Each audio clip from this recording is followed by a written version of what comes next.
Okay, guys, next we have the mainly bad characters in the next aisle.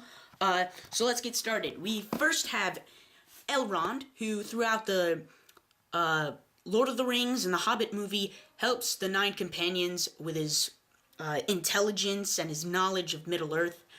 He's an extremely wise elf, immortal obviously, so he knows a lot. He was in the first battle in which Sauron was thought to be defeated forever, and the ring was cut off his finger. So let's move on to the next one, Eomer. Eomer is the leader of an army.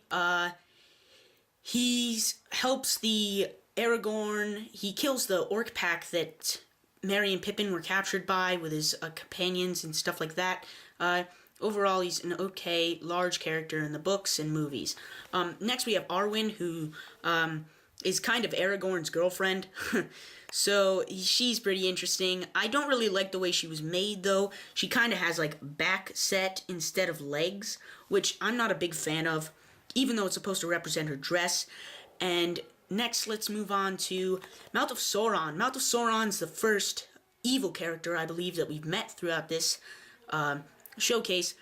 He's a large character at the Battle of the Black Gate, which is the set that he's included in.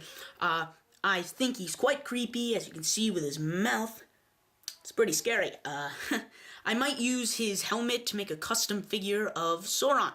So let's move on to the other side, Saruman. Saruman's a kind of unexpected villain in the movies. At first, he's a leader of the Wizard Council, and Gandalf likes him a lot.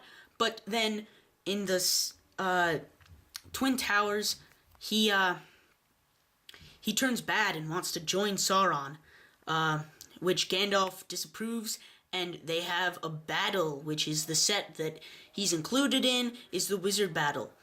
Next we have a very well-known Gollum. Gollum's a favorite of a lot of people. A lot of them.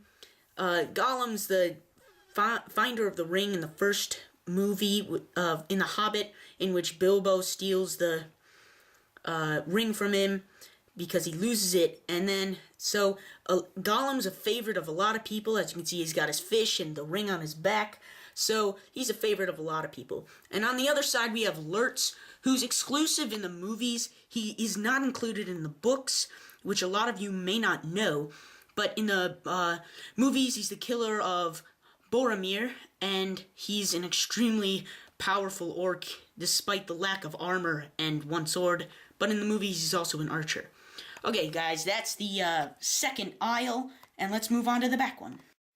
Alright, so here we only have 3 types of orcs, which are sort of important throughout the movies. Here's a Moria orc. He's included in the Mines of Moria, obviously. Then we have the Mordor orc, which is included in the Sauron's kind of fields of creating the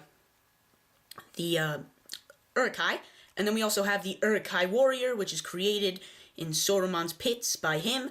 And he's mainly the big fighter in all the movies. He's the large enemy of the Nine Companions, and he's sort of this species of orc is kind of the big guys in terms of the movie enemies. Okay, so let's move on to the one.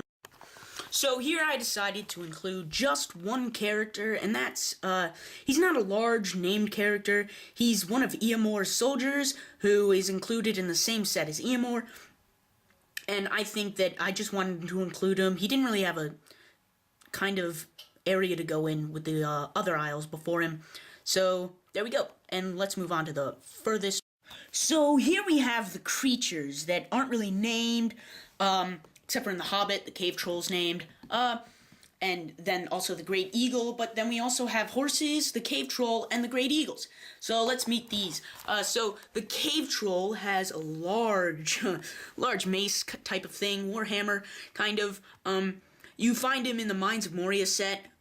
He's really well known for his battle in the Mines of Moria in the books and in the video games and the movies. Then we also have the Great Eagles, which are in the Hobbits and I believe, some of the Lord of the Rings movies. These are the guys that save Gandalf from his capture on Orthanc from Sauron, sorry, and also save the hobbits, the Bilbo, and the dwarves, and Gandalf in the movies when they're pinned down by the Pale Orc.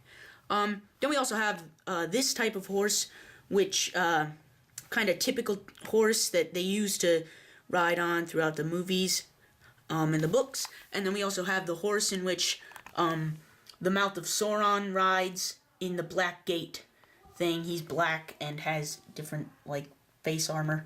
So those are all the figurines I have so far, and here are the ones that I do not have.